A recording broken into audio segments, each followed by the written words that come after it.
Hello. On behalf of the National Resource Center on Domestic Violence, I welcome you to the National Prevention Town Hall. And we are present and here today to join together as storytellers, advocates, and activists as we pivot our intimate partner violence prevention work in response to the racial inequities that COVID-19 has made painfully plain. We are gathered especially for Black individuals and communities across the country to bring voice, visibility, and value. I am Kalima Johnson, the Executive Director and founder of the Sasha Center here in Detroit, Michigan. And my role today will be to set our intentions and to serve as a reminder to us all to take care of ourselves and to honor each other as we address, learn, listen, hold space, and carry forth the principles shared and taught today to make positive change in our lives and in the lives of others. We encourage you to use this time and space to advance your knowledge, open your heart, learn new skills, and develop a deeper appreciation for our colleagues and their sacrifice to serve. Prevention is diverse and dynamic, and writing poetry was one of my first tools that I used to teach prevention. And because this town hall is in the Midwest and is based and focused in the Midwest, I was asked to open with a poem. May it energize you, help you understand the place that I love, a place that I come from, and a very specific space and place and time as I was growing up here in Detroit, my beloved city. I am Detroit. I am the streets that some say are never clean. I am the motor capital turned murder capital, the Motown sound that sends some folks into fantasies of when they were younger and much more beautiful. But some folks don't even step south of 8 Mile, always running a mouth about how a friend of a friend got robbed down here. And they refuse to discuss how it's their neighbors that keep getting thrown on John TV for picking up girls down in the throes of my city that I happen to love so much. And whether they admit it or not, sometimes it is their teens to introduce to the Detroit scene that ecstasy, except they be swearing that their children are as sweet as angels. And when they come to Detroit, they're just having a good time with some friends. But they really be raising hell for our police authorities and throwing up on our property and vandalizing our old abandoned buildings that were once beautiful until gentrification made their parents move up out of here. And I am Detroit, and I was Detroit when Red Fago Pop was for 30 cents. When the Boblo boat was steaming and just for fun, I went. And when the Verner's factory had me excited about a school trip and when Better Maid had better days without one bag with a burnt chip, and I have smelled Detroit. Like that buttered popcorn on the first floor of downtown Hudson, begging my mama to let me ride that horse for a dime one more time when I knew she was broken, had not 9, and I have felt Detroit on the east side by the river when it's colder in the winter, which made us stronger. On the west side, walking 6 and 7 Mile, watching the smiles, which made us nicer. And on the southwest side, where it just seemed warmer because of the people. And on the north end, where me and my friends grew up listening to those church bells ringing from the steeples. I love this city so much you can't touch me. I can go and see the world and come back and still love me some Detroit city. I am the strength in the Joe Louis fist. I am the Motown sound you cannot resist. I am the rubber, the steel, the buckles, and all them parts that make American-made engines start. I am Ruth Chandler in Belle Park. I am, let me see your footwork. Detroit, I love this city so much you can't touch me. I can go and see the world and come back and still love me. Some Detroit city. Welcome to our Midwest Town Hall, the National Resource on Domestic Violence. Let's get it in. Thank you. Yes, yes, yes. Kalima, thank you so much for that. And thank you for welcoming us to Detroit into this amazing event. Again, thank you everyone for joining us today for our first ever National Prevention Town Hall. I am Arlene Vassell, Vice President of Programs, Prevention, and Social Change at the National Resource Center on Domestic Violence. This town hall is a collaborative effort between the National Resource Center on Domestic Violence and the National IPV Prevention Council in partnership with the Indiana Coalition Against Domestic Violence, the Michigan Coalition to End Domestic and Sexual Violence, the Ohio Domestic Violence Network, and advocates and organizations from the East North Central region of our country. You will hear more from our collaborative partners throughout the event. If you are not familiar with the National Resource Center on Domestic Violence, we are currently celebrating our 25th anniversary. Our mission is to strengthen and transform efforts to end domestic violence. For 25 years, we have been a trusted and innovative leader in the movement to end gender based violence. We offer free training and technical assistance and access to a host of free awareness and educational publications and materials. We are led by an amazing and diverse board of directors and a team of approximately 20 talented individuals with various professional backgrounds and lived experiences. We continue to grow. As an organization, we stand in solidarity with individuals and groups who have been targeted, degraded, threatened, or marginalized because they are Native Americans, people of color, immigrants, women, Muslim, LGBTQ, or people with disabilities. We stand against white supremacy, racism, misogyny, anti Semitism, homophobia, transphobia, xenophobia, and all forms of structural oppression. We stand in solidarity with survivors of domestic violence, especially those most vulnerable and with limited access to services and protection. We stand together in celebration of the rich diversity of people in this country and the vitality and strength they bring to our communities and society. We stand in solidarity with those who embrace self care and community connection as necessary and powerful for social change. We stand in solidarity with other activists and organizations who continue to work passionately for gender, racial, economic, and social justice for all. We believe prevention is social change work. You can learn more about NRCDV and our prevention initiatives at nrcdv.org and preventipv.org. We offer an extensive library of resources and tools to support your prevention efforts. Now I'll turn it over to my amazing colleague and co-host, Casey Keene, NRCDV's Director of Programs and Prevention. Casey? Thank you, Arlene. Hi, everyone. I'm Casey Keene, Director of Programs and Prevention here at the National Resource Center on Domestic Violence. My friends, we are here today because we recognize the importance of re-examining our work in this moment today, at this critical intersection of pandemics, at this time of collective trauma. We are here to explore how our prevention work can and must look different to center those most impacted by intimate partner violence, COVID-19, and systemic anti-Blackness.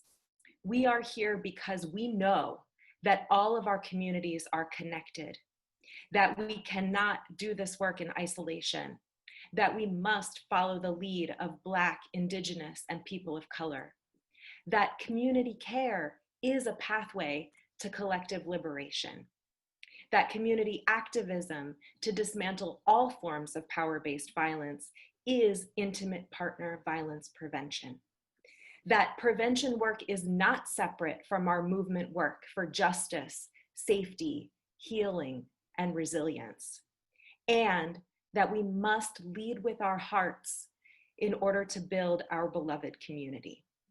That's why we're here today, because despite the pain and despair in this moment, we are holding hope for a vision of a world that we will build together. Today, let's move from conversation to action. Let's make plans. Let's dream big. Let's be bold. Let's be accountable to each other. Let's move our movement. Let's leave here with at least one thing, #1 thing, that we will put into action tomorrow. Before we get to work, I'll pass it over to Joe Ostrander for some housekeeping, and then we'll dive into our panel. Go ahead, Joe. Hi, everybody. I'm Joe Ostrander. I'm the communications manager here at NRCDB, and thank you so much for letting us into your space today and for joining us for this National Town Hall. Thanks, Casey and Arlene, for the introduction as well, too. I get the important but sometimes boring part to talk about right now. So I'm just going to go over a couple technical things and so that we can have the best possible experience for everybody today. You've noticed, many of you have already noticed that we have a chat room, and we would like you to utilize that throughout the day. One of our colleagues, Brecken, is monitoring that on behalf of our staff. She will be posting links in there throughout the chat, so make sure that you keep a check on that. Also remember that the chat is not private, and that everyone can see that. So think about when you post there for safety and security reasons as well. We are recording this event today. We're recording the main events, and we will also be recording the breakout rooms when we have them. And we are currently streaming on Facebook Live. So hi, everybody in Facebook world. We're gonna ask that you keep your, as attendees, that you keep your cameras off and your microphones muted throughout the event today. As you can see, we've sold out this event, so we're expecting 500 people to attend. You can see we already have just about half have already come and join us. We know people will continue to join throughout the event.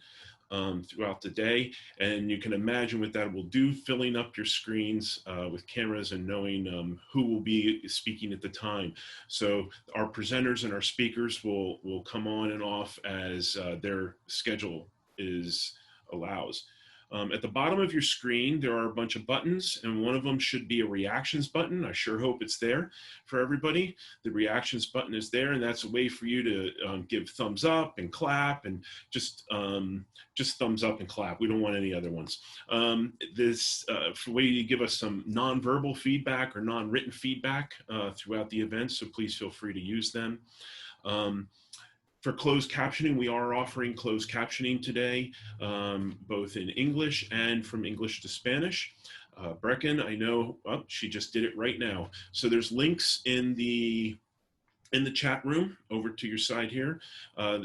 You will click on the link if you desire captioning, and it will open up a different window, and you'll get the streaming captioning through that at that point. So, and that will be the same process that will be in the break rooms, that there will be a link added to the break room chat for you to do that as well.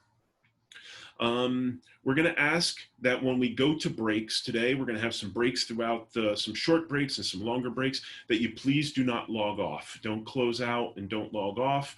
We know that you might accidentally do that. Don't fret, you will be able to get back in. You'll just have to use the same join link that you used in the beginning when you came on. But if you don't log off, you just make sure you have your camera off and yourself muted, then that way we don't have to worry about going through the whole process again. And just in case somebody doesn't notice you right away, we don't want you sitting in the waiting room forever, and we don't want you missing anything. We will also be utilizing a whiteboard today during our break sessions and at the very last session, and there'll be more information and instructions about that through when we get closer to things, but it'll be a chance for everybody to do some sharing and bringing back in. And I think that was the things I was supposed to cover. Casey, did I miss anything? That's great, Joe. Thank you. And thanks for all of your support. I'm going to pass it back to Arlene. All right, before Casey get us started with our opening panel, I just want to officially welcome Kalima to this space. As you can tell by the first 4 minutes of our time together, it's a gift. We are humbled. We are honored to have Kalima join us today. And like she mentioned, she will be our town hall weaver. And I am so looking forward to hearing your voice at every break and every moment that you will offer your gift to us again. So Kalima, like she mentioned, is the founder and the executive director of Sasha Center in Detroit, Michigan.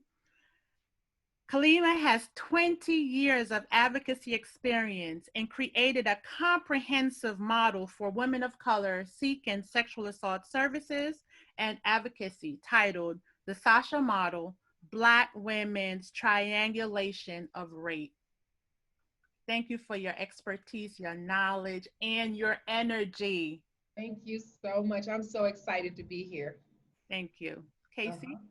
Yes, so we're all looking forward to hearing more from Kalima throughout our time together. Right now, we're going to start our opening panel called Advancing Our Collective Liberation. So let's take a moment to get to know our esteemed panelists.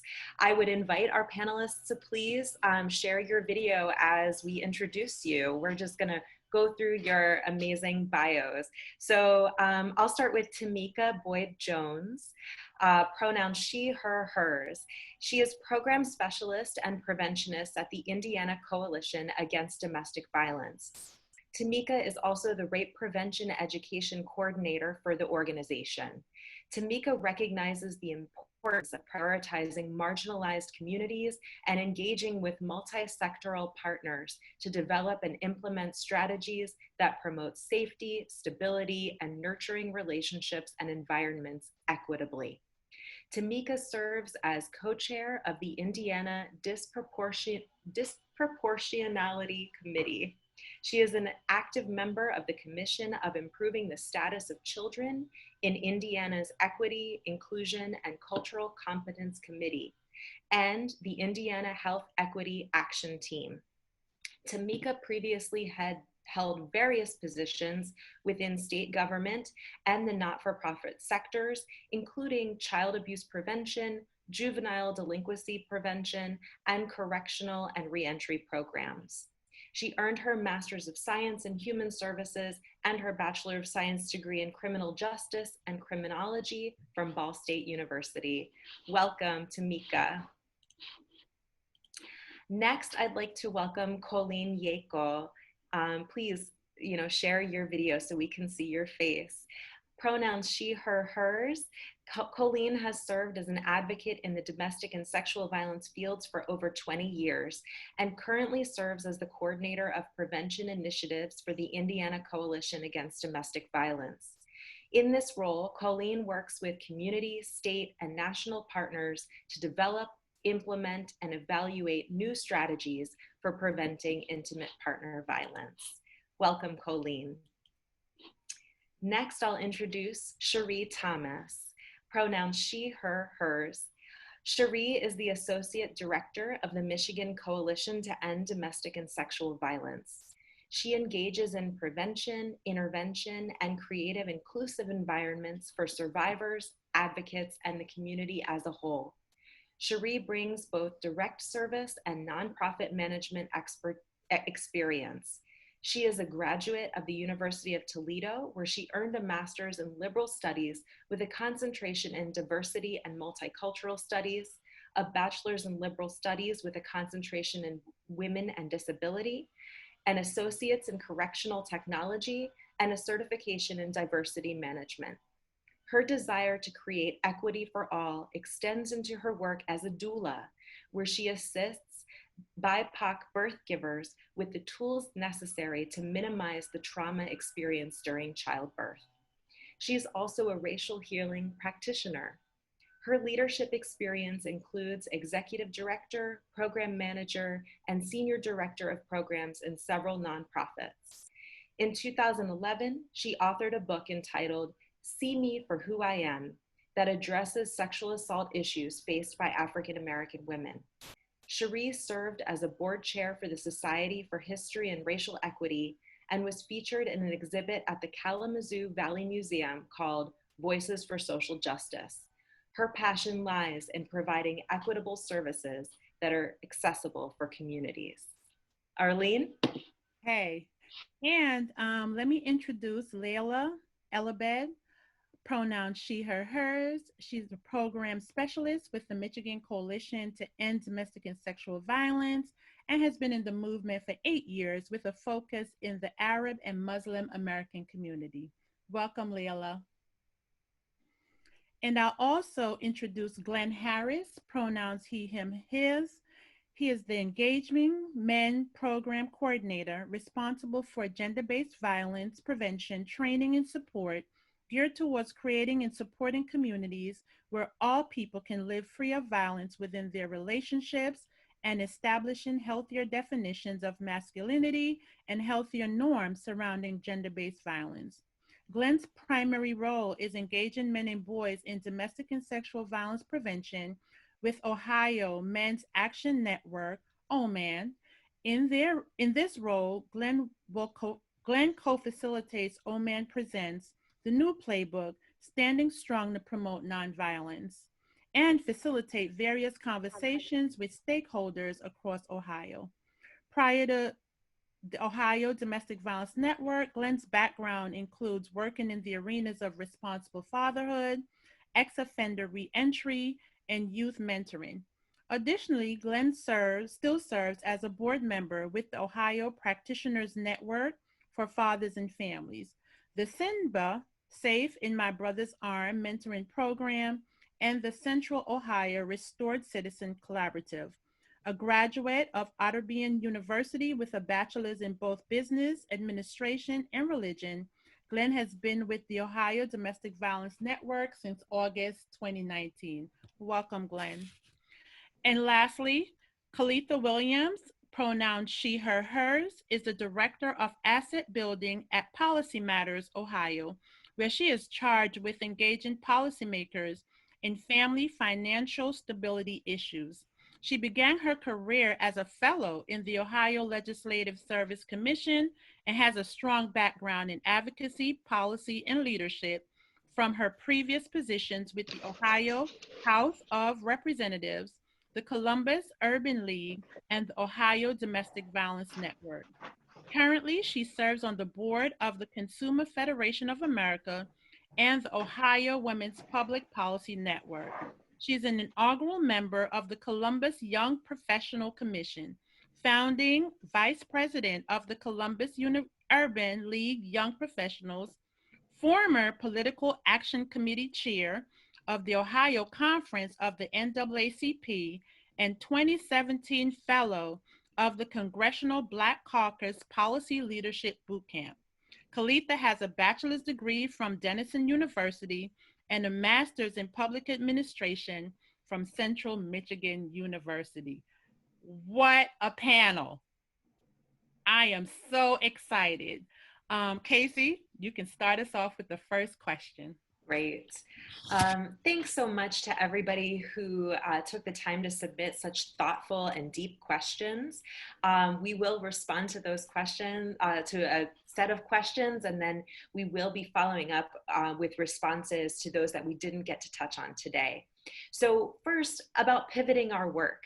So we envisioned this town hall as an opportunity to explore how we pivot our prevention work in bold new directions. We received many questions about moving power and resources to center community leadership and building an investment in outside the box approaches to prevention. So our first question is for Cherie Thomas. It was submitted by Ashley Henson, who's the Transitional Housing Case Manager for Domestic Violence Intervention Services in Tulsa, Oklahoma. So Cherie, the question is, how can we decolonize the domestic violence movement and reignite grassroots community efforts outside the confines of federal funding? I'll pass it to you, Cherie. Thank you, Casey. That was a very deep and thoughtful question. And I'm going to respond to it, but I'm going to let you know that typically that would take like a whole workshop or two, like a few days, maybe a couple weeks, because it's a lot of work to do so. But initially, in order to decolonize the DV movement and reignite grassroots community efforts outside of federal funding, we must first begin by recognizing and acknowledging some truths about our movement. Oppression has been present within our movement. BIPOC, LGBTQ+, disability, and other intersecting identities of survivors have not always been valued or given the proper space in our movement. And in fact, if we're honest about it, when the DV movement felt it necessary to become professionalized and moved away from being grassroots and community-led, the only voices that were heard were white cisgender women with education and economic privilege. So to truly decolonize the DV movement, we must equip ourselves for resistance in the many forms in which it's going to come. Allies and aspiring allies will need to not only understand their privilege, but leverage it for the benefit of all. And we're required to be communal with one another. We have to start speaking as a collective, as a we, in solidarity together. So when we're seeking funding outside of federal dollars as a community, we can work to have our funders invest in addressing ending oppression, which will lead to the end of violence. We believe survivors, and believing survivors means dismantling oppressive systems. And we know that these oppressive systems are harmful, so that's our job, that's what we have to do. And accountability for giving and philanthropy should not be an unusual idea, that should be the norm. Grant making has to become anti-racist. Fundraising as a collective within community that is influenced by the voices of the community can be a beginning of less reliance on federal dollars. Thank you, Casey. Thank you so much, Cherie. Beautiful answer, and thanks for getting us started on this panel. I'll pass it along to Arlene for the next question. Sure, thank you, Cherie. So we're also focused on centering survivors of color. Tamik, this question is coming for you. We want to leverage this moment together as a call to action to center the experiences, voices, and leadership of Black, Indigenous, and people of color in our intimate partner violence prevention work. And several of you asked for guidance around doing so. Brandy Skipolis offered an amazing question for Tamik Jones.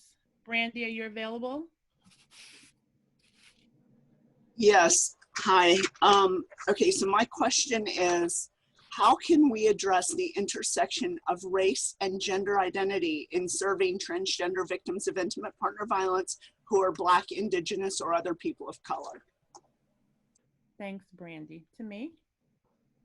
Thank you, Arlene and Brandy. It's Tamika, but it's just, okay. That's okay. And so when I read this question, it immediately made me think of a bigger question. How can we create a safe world for everybody? And of course, dealing with intersectionality of multiple identities. I think two things of that is true. We have to see, well, first of all, intersectionality, the term was coined by Dr. Kimberly Crenshaw to better understand the aspects of multiple identities combined with unique conditions of discrimination or privilege, oppression, and power. So we have to look at intersectionality of both of those sides of the coin. Power and privilege has created policies and practices that have been intentional on excluding the voices, that the needs of communities that aren't white, cis, male, gender, straight, wealthy, English speaking. And so we have to think and be bold, like Casey said, to think of what we've already done is so far has been to align ourselves with the structures that have the wealth and the power, which in that we've been exclusive.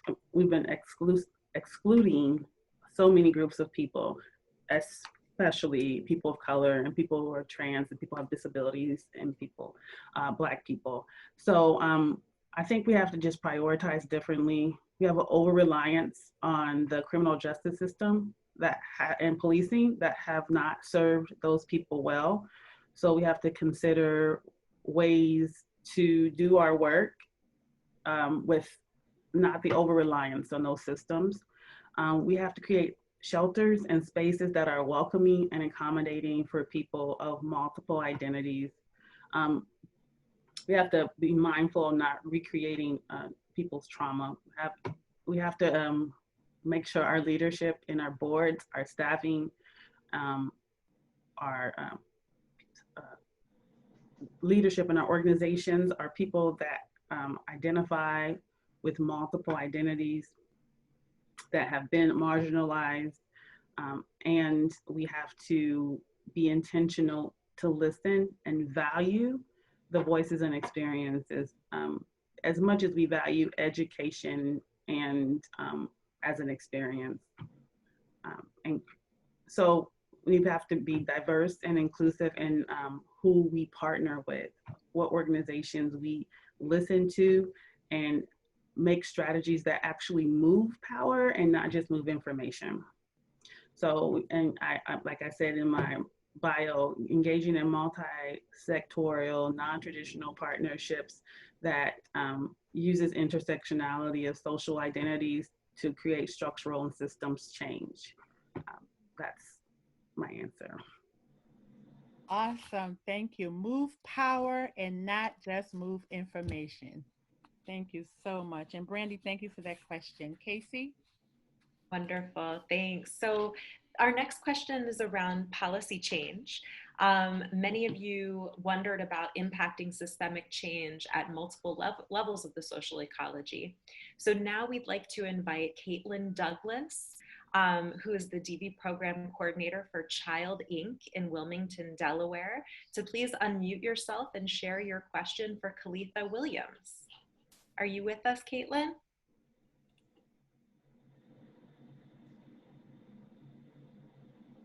Okay, well, I've got the question right here. So Kalitha, we are wondering, or Caitlin specifically was wondering, Delaware is striving for equality through policy enactment and amendments. What can individuals do to impact this kind of change? Yes, and thank you for this really insightful question. I think so many of our states are looking to be responsive to this moment, including the state where I am in Ohio.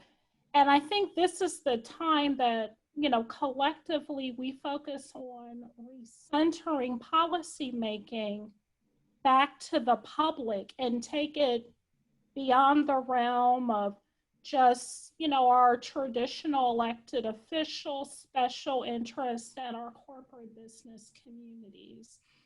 This moment has really called policymakers accountable to making sure that our systems, including systems like our healthcare systems, justice systems, education systems, ensuring that they are equitable in how they serve all of us in our local communities at the local, state, and the national level. And as they work on these, making our systems more equitable, we have to make sure that they're not doing it without us. Unfortunately, quite a bit of public policy making we hear happens in closed door meetings and behind the scenes, but as Congresswoman Shirley Chisholm often said, if they won't give you a seat at the table, pull up a lawn chair. And I think this moment has shown us what our collective and what our individual voices can collectively do when we organize and we come together. So as we individually raise our voices, raising them together to, again, recenter policy making for us and not for others. Thank you so much, Kalitha. And I can't agree with you more about recentering on the public. And thank you for bringing Shirley Chisholm into this space. That's always beautiful. Okay, we'll pass it back to you, Arlene. Yes, pull up a lawn chair. Thank you so much for that. So again, and I just want to go back. Brandy is joining us from Hubbard House in Jacksonville, Florida. I left that off before. Brandy, I want to acknowledge you and your presence. So now we received several questions around the theme of decarcerating our work in the domestic violence movement and embracing alternative forms of justice outside of current systems. And we have a question for Layla. And this question is from Lydia Watts, who's the executive director for Rebuild, Overcome, and Rise Center at UMB in Baltimore, Maryland. Lydia, are you available? I am. Okay. Hi. Welcome. So I have to refresh my memory of what my question was. Sorry. I know it roughly, but I wanted to say it. I have it. I think it's so, yeah, if you wouldn't mind saying it, that would be great. Okay, so we'll show your face and my voice. I'll ask it for you. All right. Can you talk about the intersections of intimate partner and state violence and how to address one, you must address the other, which is an amazing question. Thank you for that. Thank you. Yeah, you're welcome. Thank you, Lydia. And so from what I'm getting, your question is, how do we address intimate partner violence and state violence? And I'm assuming that you're referring, as far as state violence, we are talking about the violence that we see in predominantly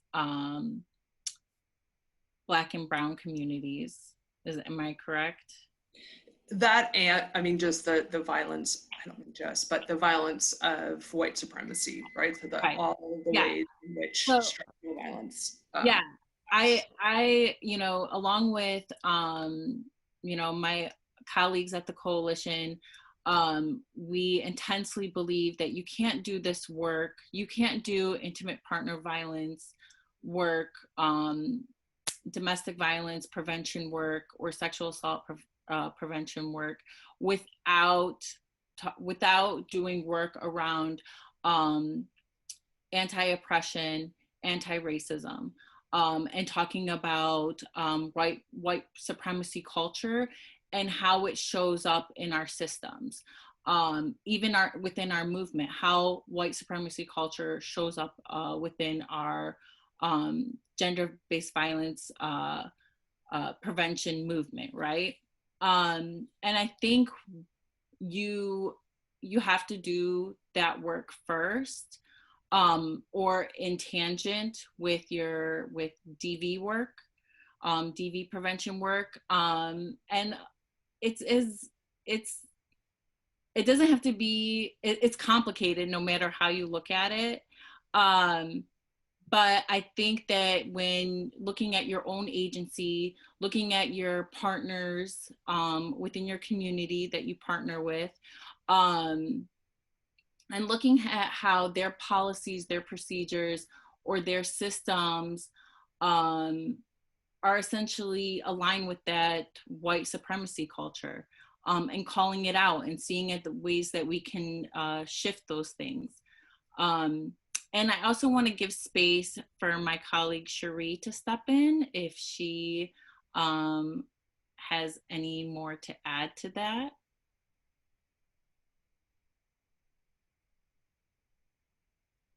Oh, you're muted. Do we have time? Because I don't want to go over time. Yeah. Oh, you're good. Yeah. Perfect. So yeah, when we're thinking about state-sanctioned violence, I think it's extremely important to recognize that when we look at gender-based violence and other forms of oppression and violence, they all have been state-sanctioned. So if we look at the very foundation of the nation that we're all in right now, and a lot of the privileges that we're all benefiting from, the benefits that we're receiving are based off of systemic oppression that we're faced and dealt with by communities that are already existed here, right? So indigenous communities are displaced. Then you had Black people that were brought here. And then you had people who were migrated here to the US seeking not to experience violence and oppression. And that is exactly what they were met with when they came here. So in order for us to actually deal with those inequities, we have to first acknowledge that they exist and not try and paint a broad stroke approach for dealing with them, because each of those communities have unique needs that have to be met. So we have to address all of these things as a collective and with individualized attention in order to uproot those types of violence. Thank you, Arlene. So much, Lael and Cherie. Awesome. Casey? Wonderful. All violence is state sanctioned. That's powerful. So let's talk about transforming our agencies. We received lots and lots of questions centered around the theme of transforming our agencies. Participants asked about decolonizing the DV movement, reigniting our grassroots efforts, and asked for practical ways to interrupt power, address oppression, and impact change in our everyday practices. So our next question comes to us from Jeff Landers Nolan, who is the sexual assault counselor and therapist for Center Safe in State College, Pennsylvania. And this question is for Colleen Yackel. The question is, how do we change and correct the oppressive actions that have occurred and continue to occur within our movement and centers? Colleen? Thank you for that question, Jeff.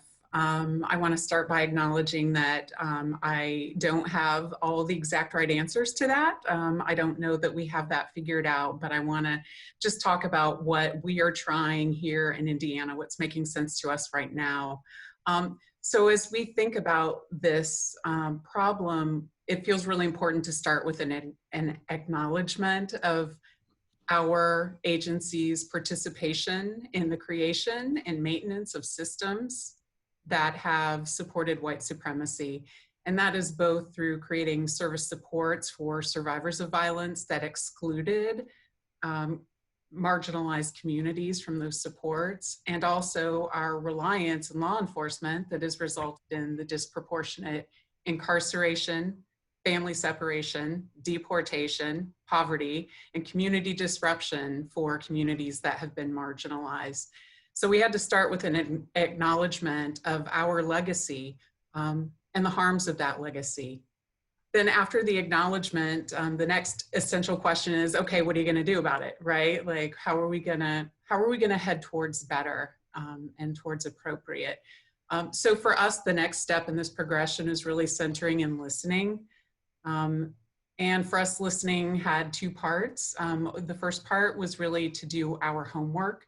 We know that organizations led by people of color, Indigenous people,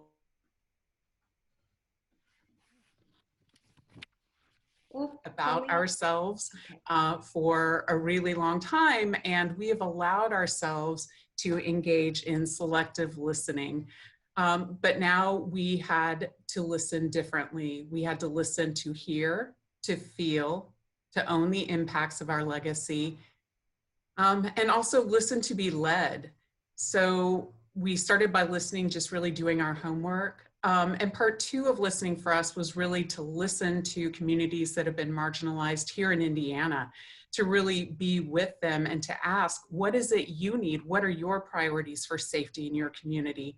And both our intervention programs and our prevention programs have been informed and driven by the community's answers to those questions. So we use that data, use those stories from communities that have been marginalized to build our organizational inclusion plan. And to make that plan really matter, rather than just being aspirational words on a page that no one pays a lot of attention to, we tried to construct it really comprehensively with roles.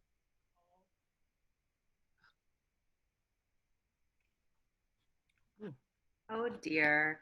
It seems that we've lost Colleen, at least momentarily. Hopefully she'll be back with us soon. I love the idea of listen to be led, and some other great tips that Colleen was offering from her experience. Yeah. Let me pass it back over to you, Arlene, and we'll move forward with the next question. Any reflections that you may have as well.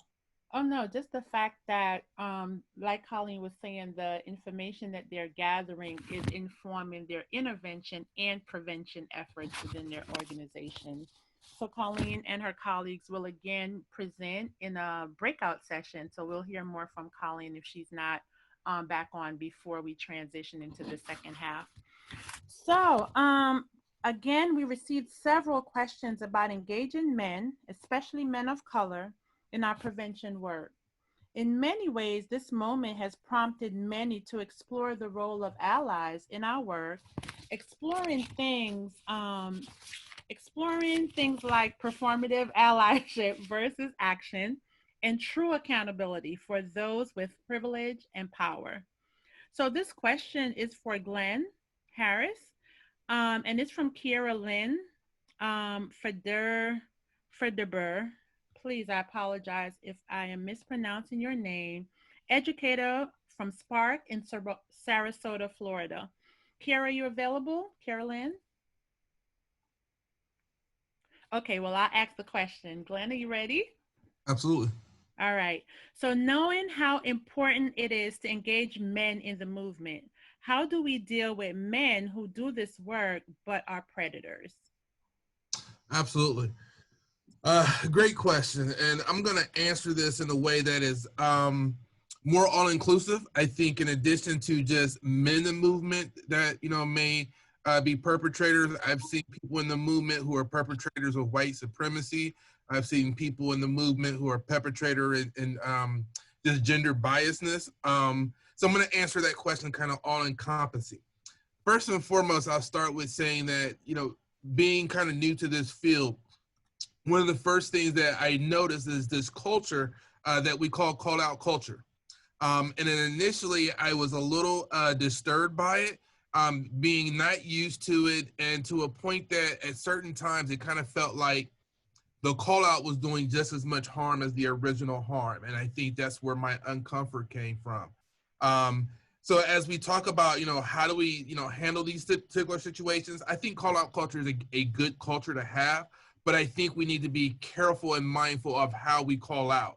I think when it's a call-out is done to the point to where it's done to publicly shame someone, or it's done in a way to vilify someone, I don't really think that you're solving the situation. You're really just kind of adding to a situation. You're putting a person on a defensive. So when we talk about, engaging these individuals who are perpetuating these violence and these acts, I think it's important to call it out, but I think it's important to call it out in a healthy way. Call it out in the way so the person that has an opportunity to acknowledge. And then the second most important thing is then allowing them space to grow. Oftentimes I see where individuals are called out and then they're not allowed the space to grow. You see people constantly being held accountable for mistakes they've done back in 1993. We've got to get past that, allow them space to grow. And then another big piece for that to me is just some of the national policing that we're seeing with the movement we're going on right now. I've seen it time and time again where these individuals have shared their personal thoughts or their actions have become public, and the public has held them accountable, whether it's writing letters to a board, whether it's writing letters to a company. And I've seen to where these individuals have been terminated. If they're not able to correct their behavior and get on a corrective path, yeah, I think we have to use the options that are available to us in the most healthy manners possible. And I love the approach of, let's talk to your employers and say, hey, this may not be the space for this individual. Okay. Thank you so much, Glenn. And Kara is available and made some comments around the use of the word predators. So we will clarify the response for you, Kara, in that publication that Casey talked about earlier, when we are going to respond to questions that we didn't have the time to respond to during the panel. So we will build out on the response for you, Kira. And Russ Funk, who's a colleague of ours and a member of the National Prevention Council, offered some insight as well. So thank you so much to the panel. I am so excited to hear more from everyone during the breakout sessions. So everyone, We're going to take a break now. Casey, anything you want to offer about the whiteboard before we break, and then come back for our first sessions of the day? I'm so excited. Yes, I'm happy to. And I know that we lost Colleen as she was giving her response. And I wonder if we can take a couple minutes just to check in and see, Colleen, if you had additional thoughts. I didn't see her come back. Thank you, Casey. And I'm so sorry, everyone. Real cliffhanger there. Left you hanging. But thank you so much. So I was just saying that we're listening to our community and national activists in learning about the mistakes of our legacy and planning for the future, and that we've created an organizational inclusion action plan to keep us accountable and on track. And all staff share responsibilities around that. And we wrote the plan to incorporate all dimensions of coalition functions. And just a few of those include who we are, so representation, who we are as staff, board, consultants, who we partner with, and how we create an infrastructure of trust to enable the partnerships that we've been missing. We think a ton about investment. How are we investing in our organizational budgets to ensure accessibility and broad participation among those who have been excluded? So just thinking about paying people for their time, for their childcare, for their food, for their internet access if they need that, for translation, all of those things. And also externally, just thinking how we are spending our money, who we're investing in, and really working with organizations led by people of color that have been marginalized. So investing our money to back up that commitment. We're thinking about centering all of our systems advocacy and equity, so public policy and also systems like our support services and our relationship with law enforcement. Really focusing on equity through data collection and involving communities that have been marginalized and defining the problem and defining solutions that will work for them.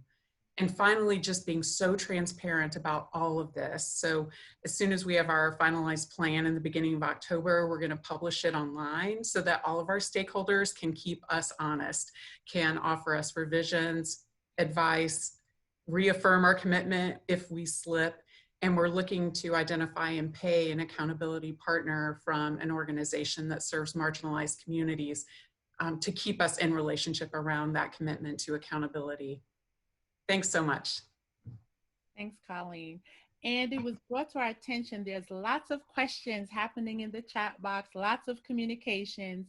As we have transitioned to a virtual space, I was told all the action happens in the chat box. Just so you all know, there's a lot happening in the chat box, and we will follow up with responses and resources for questions that we're not able to respond to in the chat box or in your breakout sessions. So remember, you'll have access to the presenters in the breakout sessions as well. But we will respond to everyone because they're great questions that I think a lot of people may be interested in finding out more about. So our final document, which we'll talk more about at the end of the day, will include responses plus resources to respond to all the questions that we received before the town hall and in the chat box.